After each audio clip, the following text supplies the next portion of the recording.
С днем Великой Победы! Ура!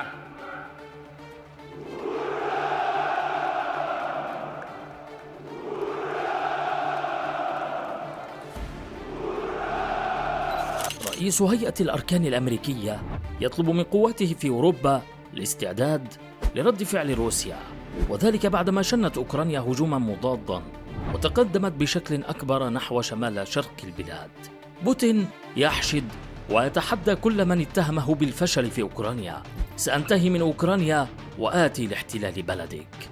وبايدن يعلنها: سنكرر ما فعلناه سابقا في الحرب العالمية الثانية، وسنثبت للجميع من جديد أننا حكام هذا العالم. ردنا على بوتين سيكون بحجم أفعاله، اتركوه الآن يفعل ما يحلو له. شرارة الحرب العالمية الثالثة على وشك الاشتعال، تصاعد خطير وشتاء الموت يدق الأبواب، والأوروبيون يراقبون ساعة الموت الشتوي 2022 ويقولون بلسان الحال ما ينتظرهم: ما أجمل الصيف وما أصعب الشتاء. استعد للإقلاع عزيزي المشاهد، مشاهد كشف الأسرار، ولا تذهب لأي مكان.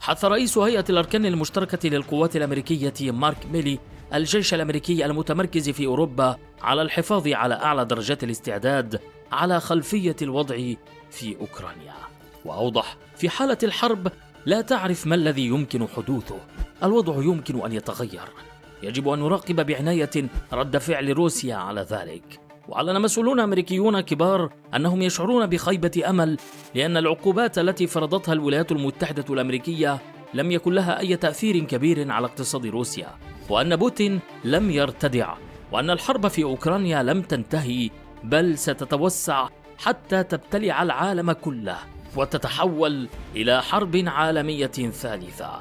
نشرت الأقمار الصناعية الأوكرانية صوراً بأن روسيا تنقل عدداً كبيراً من الصواريخ المضادة للطائرات وصواريخ بالستية من سانت بطرسبرغ نحو أوكرانيا، وذلك رد فعل طبيعي بعد تزايد الضغوط العسكرية والدبلوماسية على بوتين بسبب أوكرانيا، حيث إن الضغوط قد تزايدت على الرئيس الروسي فلاديمير بوتين في ميدان المعارك وفي أروقة القوة العالمية، بعدما مضت قوات أوكرانيا في هجومها المضاد أمس لتتقدم بشكل أكبر نحو شمال شرق البلاد الذي سيتم استعادته جزئيا.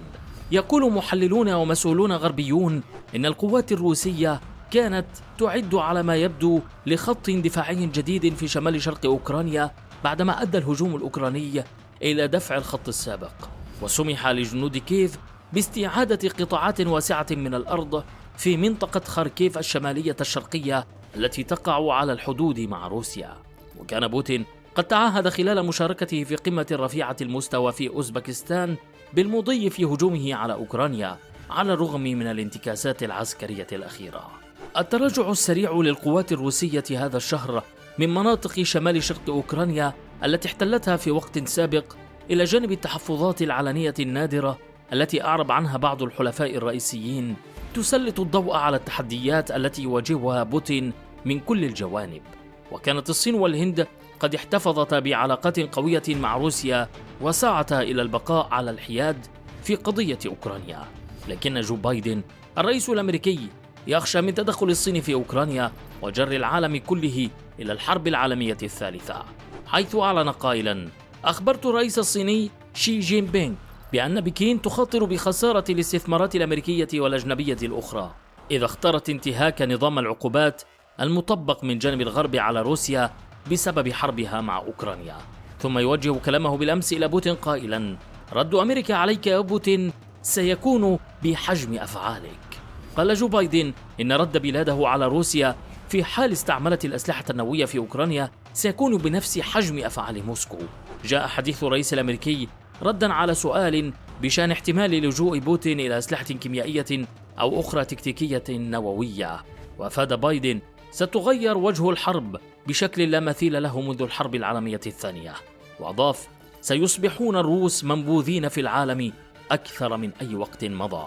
وكانت صحيفة نيويورك تايمز نقلت عن مسؤولين أمريكيين قولهم إن الرئيس الروسي فلاديمير بوتين قد يستخدم أسلحة نووية تكتيكية، ربما في تفجير استعراضي فوق البحر الأسود أو بالمحيط المتجمد الشمالي أو داخل الأراضي الأوكرانية.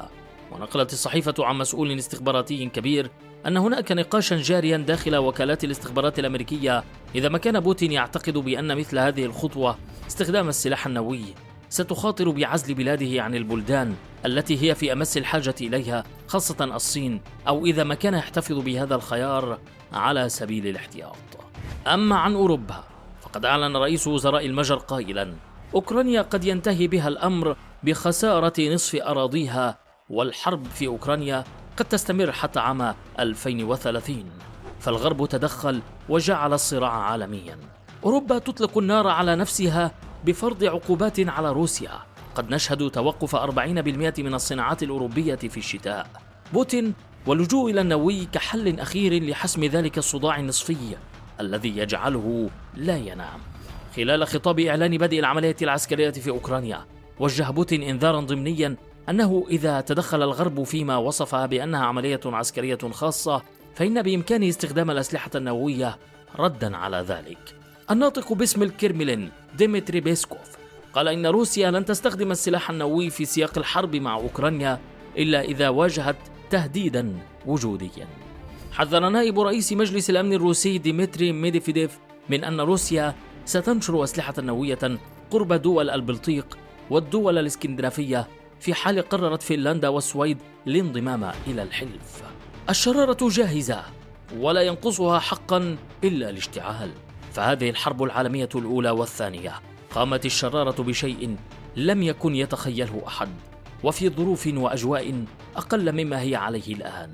إذن كل المعطيات بلا أدنى شك تشير إلى أننا مقبلون على حرب عالمية ثالثة طاحنة، وأن الأمر يزداد انغلاقا حتى لا يصبح هناك سيناريو ممكن للخروج إلا الحرب، وتجد جميع الأطراف نفسها أمام لهيب المدافع والإشعاعات. فما رأيكم أعزائنا المشاهدين؟ هل نشاهد الحرب العالمية الثالثة 2022 أم أن أوكرانيا سيتم ابتلاعها وينتهي الأمر؟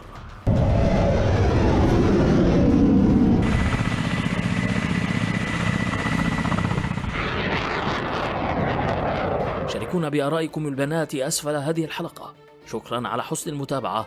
لا تنسوا دعمنا بالضغط على زر الإعجاب وشاركوها جميع أصدقائكم، وانتظرونا في الحلقة القادمة، وإلى اللقاء.